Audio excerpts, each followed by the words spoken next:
Student, मैं Akhilesh sir, quantum classes देवकीपुर। आज हम लोग प्रकाश तथा गोली दर्पण के बारे में पढ़ेंगे प्रकाश में। और क्लास शुरू करने से पहले हम आपको कुछ बता दें कि चैनल जो है, चैनल को आप लोग वीडियो देखने के साथ साथ लाइक और सब्सक्राइब भी करें, जिससे हमारी आने वाली वीडियो का नोटिफिकेशन आप लोग को मिलता रहे। तो इसमें हम लोग कक्षा 10th और 12th में प्रकाश का परावर्तन, इसके पहले वाले क्लास में हम बेसिक्स को जान चुके हैं। अब हम इसमें शुरुआत करते हैं प्रकाश का परावर्तन। प्रकाश का परावर्तन स्टूडेंट, प्रकाश का परावर्तन क्या है, इसको हम एक फिगर के माध्यम से समझते हैं। वैसे तो आप लोग जब किसी समतल दर्पण पर या किसी समतल तल पर टॉर्च मारते हैं तो प्रकाश मारते हैं, या प्रकाश गिरता है तो टकराता है, टकरा कर वापस लौटता है। तो इसको हम एक फिगर के माध्यम से समझते हैं प्रकाश क्या है। स्टूडेंट, यहाँ पर हम एक समतल तल ले लेते हैं, इसको हम समतल दर्पण ले लेते हैं। ये क्या है आपका समतल तल, या आप कह सकते हैं समतल दर्पण। यहां से देखिए, ये आपकी प्रकाश किरण आ रही है और आने के बाद ये टकराकर वापस जा रही है, और यहां पर हम क्या प्राप्त कर लेंगे, अभिलंब। आपका नॉर्मल है अभिलंब, और ये आपकी आपतित किरण है। कौन सी किरण है? आपतित किरण। और ये जो टकरा के जा रही है, ये कौन सी किरण है? परावर्तित किरण। तो यहां से स्टूडेंट हम लोग प्रकाश के परावर्तन की डिफिनीशन जानेंगे, फिर उसके बाद आगे चलेंगे।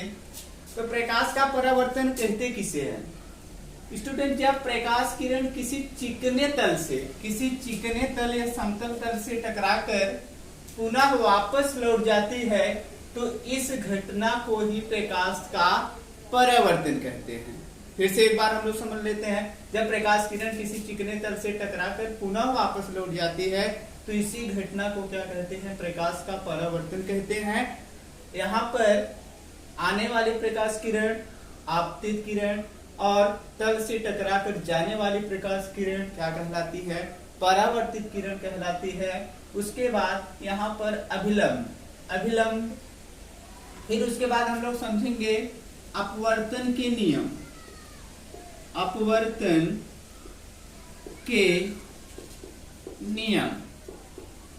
तो यहां से प्रकाश के अपवर्तन के स्टूडेंट हम लोग दो नियम पढ़ेंगे। पहला नियम आपको बताया जाएगा कोण I बराबर कोण R। स्टूडेंट, इस फिगर में आपका कोण I है और एक कोण R है। कोण I को आपतन कोण कहते हैं, आपतन कोण कहते हैं। और ये आपका कोण R परावर्तन कोण कहलाता है। कोण R कौन सा कोण कहलाता है? परावर्तन कोण कहलाता है। तो यहाँ से प्रकाश के अपवर्तन के हम लोग कितने नियम पढ़ेंगे? दो नियम आपको पढ़ाए जाएंगे। फर्स्ट नियम क्या है? कोण I बराबर कोण R, यानी हम कह सकते हैं आपतन कोण बराबर परावर्तन कोण। पहला नियम क्या है? कोण I बराबर कोण R, यानी आपतन कोण बराबर परावर्तन कोण। और दूसरा नियम स्टूडेंट आपको पढ़ाया जाएगा आपतित किरण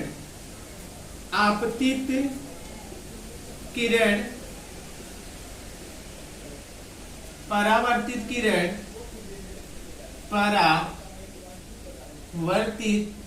किरण अभिलंब।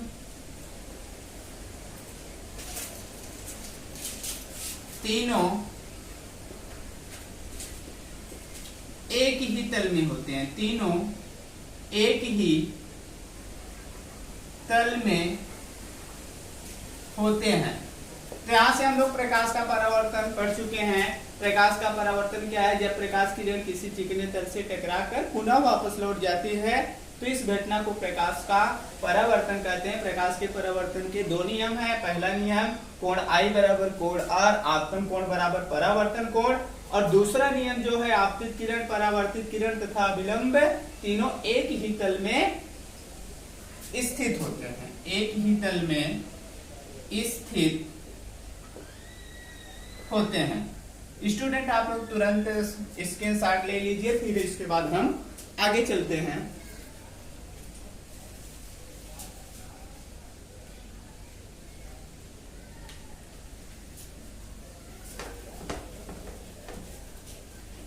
अब इसके बाद हम लोग प्रकाश का परावर्तन तो पढ़ चुके हैं।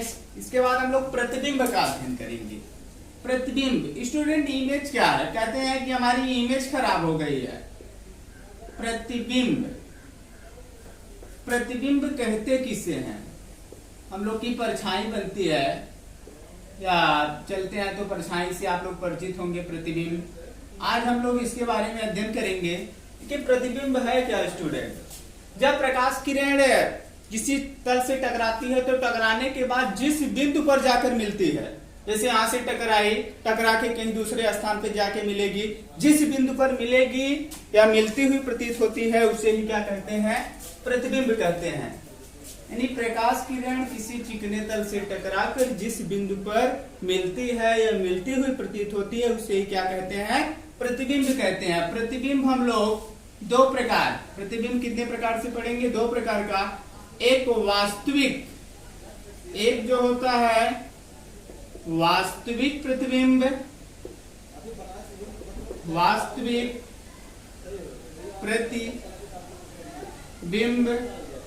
और दूसरा जो होता है वो आभासी प्रतिबिंब होता है। प्रतिबिंब कितने प्रकार के होते हैं? दो प्रकार के, एक वास्तविक प्रतिबिंब और दूसरा जो होता है आभासी प्रतिबिंब होता है।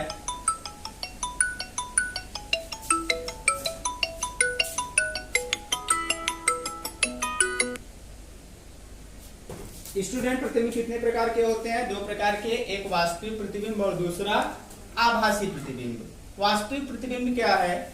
वास्तविक प्रतिबिंब का मतलब होता है कि जब प्रकाश किरण किसी बिंदु पर वास्तव में मिलती है, जब प्रकाश किरण किसी बिंदु पर वास्तव में मिलती है तो उसे हम वास्तविक प्रतिबिंब कहते हैं। और वास्तविक प्रतिबिंब जो होता है, जब प्रकाश किरण किसी बिंदु पर वास्तव में मिलती है तो उसे क्या कहते हैं? वास्तविक प्रतिबिंब कहते हैं। वास्तविक प्रतिबिंब जो होता है सदैव, वास्तविक प्रतिबिंब सदैव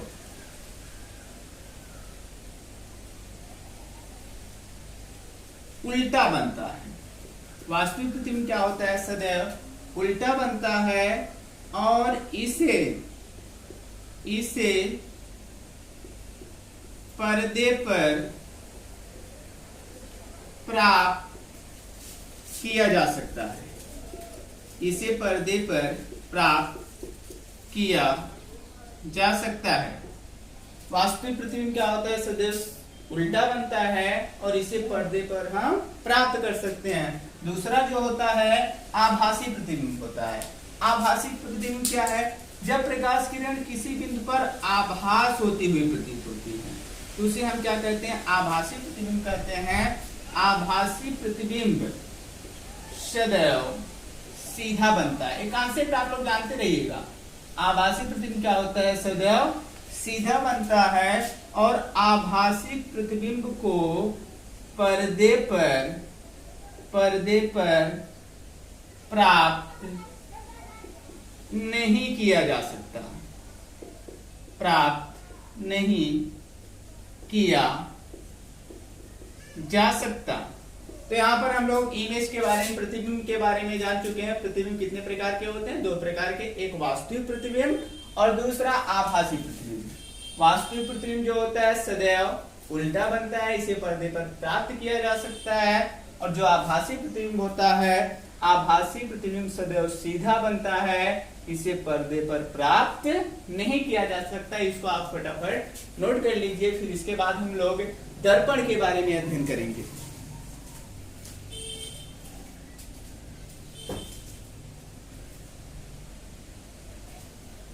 स्टूडेंट नोट हो चुका है, फिर इसके आगे हम चलते हैं।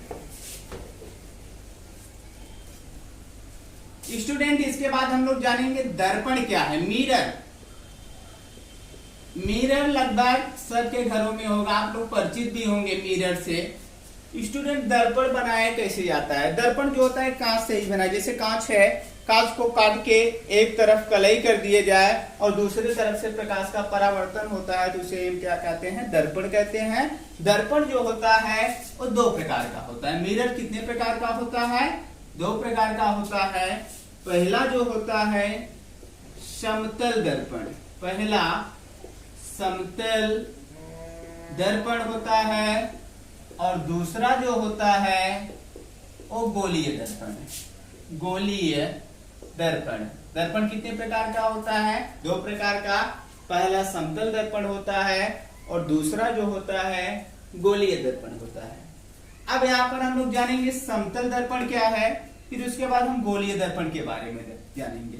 स्टूडेंट समतल दर्पण क्या है? ऐसा दर्पण जिसका परावर्तक तल समतल हो, ऐसा दर्पण जिसका परावर्तक तल कैसा हो? समतल हो, उसे हम क्या कहते हैं? समतल दर्पण कहते हैं। घर में जो शीशा है, शीशे से परिचित होंगे, वो क्या है? एक प्रकार का समतल ही दर्पण के अंतर्गत आता है।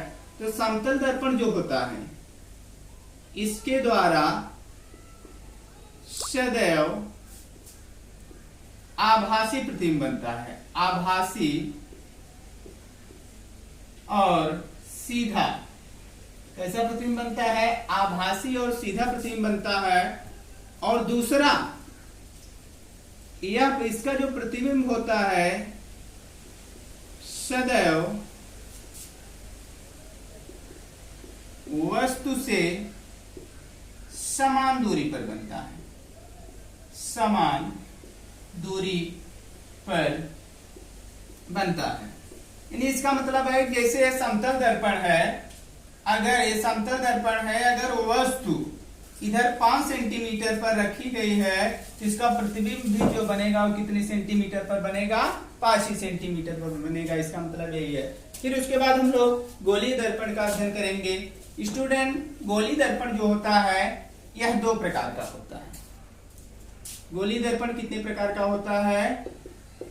गोलीय दर्पण जो होता है वो आपका दो प्रकार का होता है। एक अवतल दर्पण और दूसरा जो होता है वो आपका उत्तल दर्पण होता है। अवतल दर्पण क्या है? चलिए इसके बारे में हम लोग फिगर के माध्यम से समझते हैं।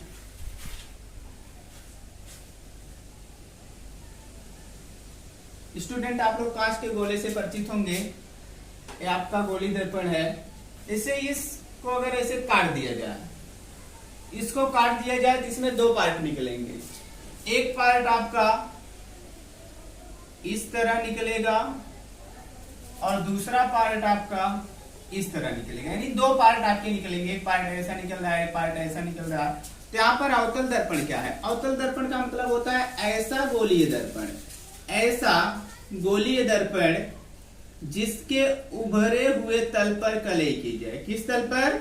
उभरे हुए तल पर कलई की जाए और दबे हुए तल से प्रकाश का परावर्तन हो। ऐसा दर्पण जिसके उभरे हुए तल पर कलई की जाए और दबे हुए तल से क्या हो? प्रकाश का परावर्तन हो, उसे हम क्या कहते हैं? अवतल दर्पण कहते हैं। उत्तल दर्पण क्या है?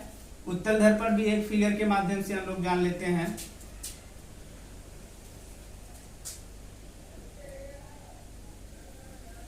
उत्तल दर्पण में जो कलई की जाती है ये दबे हुए तल पर की जाती है। यानी ऐसा दर्पण जिसके दबे हुए तल पर कलई हो और उभरे हुए तल से क्या हो? प्रकाश का परावर्तन हो, उसे हम क्या कहते हैं? उत्तल दर्पण कहते हैं। तो यहाँ पर हम लोग गोली दर्पण का अध्ययन कर रहे हैं। गोली दर्पण दो प्रकार के होते हैं, एक अवतल और दूसरा उत्तल। अवतल किसे कहते हैं? ऐसा दर्पण जिसके दबे हुए तल पर कलई की जाए, उभरे हुए तल पर कलई की जाए और दबे हुए तल से क्या हो, प्रकाश का परावर्तन है, उसे अवतल दर्पण कहते हैं। उत्तल में इसका विपरीत होगा। इसके बाद हम लोग दर्पण से रिलेटेड कुछ परिभाषाओं का अध्ययन करेंगे। दर्पण से संबंधित परिभाषाएं में हम पहला जानेंगे ध्रुव। दर्पण का ध्रुव क्या है? पोल। स्टूडेंट, ये आपका गोली दर्पण है, यह है गोली दर्पण। दो प्रकार के होते हैं, उत्तल क्या है, अवतल। गोलीय दर्पण का जो परावर्तक, जैसे आपका दर्पण ले लेते हैं, गोलीय दर्पण के परावर्तक तल के मध्य बिंदु दर्पण है, इस दर्पण का जो परावर्तक तल होगा, परावर्तक तल के मध्य बिंदु को ही क्या कहते हैं? दर्पण का ध्रुव कहते हैं। और ध्रुव को हम लोग P से प्रदर्शित करते हैं। ध्रुव के बाद हम लोग जानेंगे वक्रता केंद्र। वक्रता केंद्र, वक्रता केंद्र क्या है? गोलीय दर्पण जिस खोखले, जैसे आपका गोला है, ये आपका इसका केंद्र होगा। गोली दर्पण जिस खोखले गोले से काटकर बनाया जाता है, उसके केंद्र को, ये आपका केंद्र है, किसी भी गोला हो, कुछ भी होता है, उसका एक मिडिल पॉइंट होता है। गोली दर्पण जिस खोखले गोले से काटकर बनाया जाता है, उसके केंद्र को ही क्या कहते हैं?